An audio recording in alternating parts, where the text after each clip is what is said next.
અને ટ્રસ્ટી મહેન્દ્રભાઈ ઝા અને અન્ય ટ્રસ્ટીગણ આ રથયાત્રાની નગરના રાજા છે આમ પણ, કારણ કે રાજ્યમાં જે રાજ કરતા હોય એ જ રાજા હોય અને આજે એ રાજાની ભૂમિકા તેઓ અદા કરી રહ્યા છે.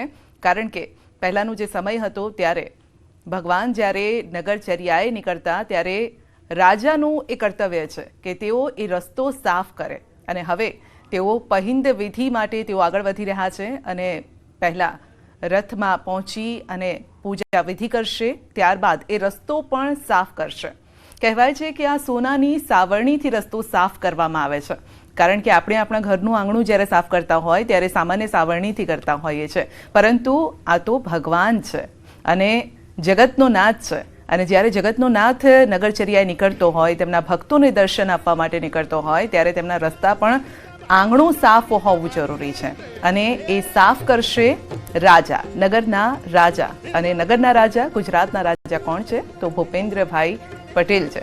તો તેઓ કરશે સોનાની સાવરણીથી એ રસ્તો સાફ કરશે.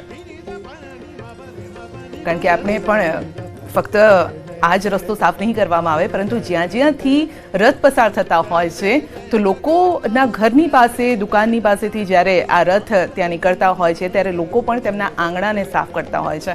કારણ કે સામાન્ય રીતે આપણે પણ આપણા ઘરે મહેમાન આવવાના હોય ત્યારે આપણે આપણું ઘર સ્વચ્છ રાખતા હોય છે, આપણે ચકચકાટ રાખતા હોઈએ છીએ. હવે જ્યારે ભગવાન ખુદ એમના આંગણે જતા હોય, લોકોના આંગણે જતા હોય, ત્યારે લોકો પણ એ રસ્તો સાફ કરતા હોય છે. તો રસ્તા પર પાણી છાંટવામાં આવે છે જેથી ધૂળ પણ ના ઉડે, ભગવાનના આંખોમાં એ ધૂળ ન જાય. કારણ કે આજે તો ભગવાન મોટી મોટી આંખોથી તેમના જે ભક્તો છે તેમના દર્શન કરવાના છે.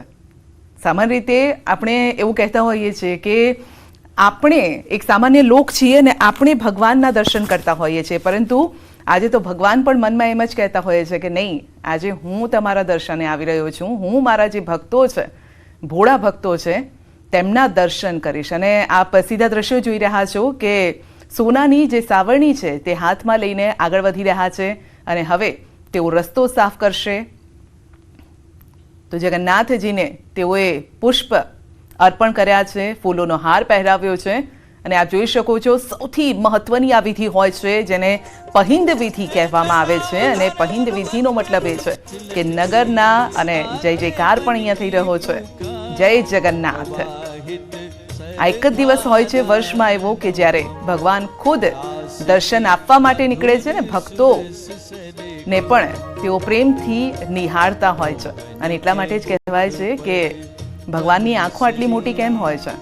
કારણ કે ભગવાન કહેતા હોય છે કે હું ઝીણી આંખ રાખીશ તો મને મારા ભક્તો નહીં દેખાય, મોટી આંખ રાખીશ તો દૂર સુધી જે પણ મારો ભક્ત છે તેને હું નિહાળી શકીશ. તો આ તમામ વિધિ જે પરંપરાગત વિધિ કહેવામાં આવે છે. અને આજે એક સાફો પણ અલગ તેમણે પહેરેલો છે મુખ્યમંત્રીએ, કેસરિયા રંગનો આ સાફો, તેમાં સજ્જ થઈને તેઓ આવ્યા. દિલીપદાસજી મહારાજ પણ તેમની સાથે છે અને પહિંદ વિધિ તેઓએ કરી છે. કહેવાય છે આ પહિંદ વિધિ બાદ જ રથ આગળ વધતા હોય છે, પ્રસ્થાન કરતા હોય છે. તો દીપેનજી આપણી સાથે છે. મહારાજ દીપેનજી, ખૂબ ખૂબ સ્વાગત છે આપનું.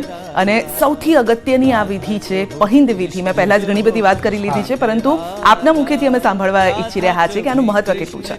આનું મહત્વ જે છે એક ઉત્તમ અને શ્રેષ્ઠ છે. આ મહત્વ વિશે જેટલું પણ કહીએ એટલું ઓછું છે. કારણ કે જે રાજ્યના વડા હોય છે, કે જે રાજા હોય છે, તે આજે એ ભગવાનની સામે એક ભક્ત બનીને બરાબર આજે એમની સેવા કરતા હોય છે. અને આ સેવા જે કરવાનો જે લાભ હોય છે ને તે વડાને મળતો હોય છે. એટલે આનાથી એ ખ્યાલ આવે છે કે ભાઈ સૌથી મોટો કોઈ નથી, રાજા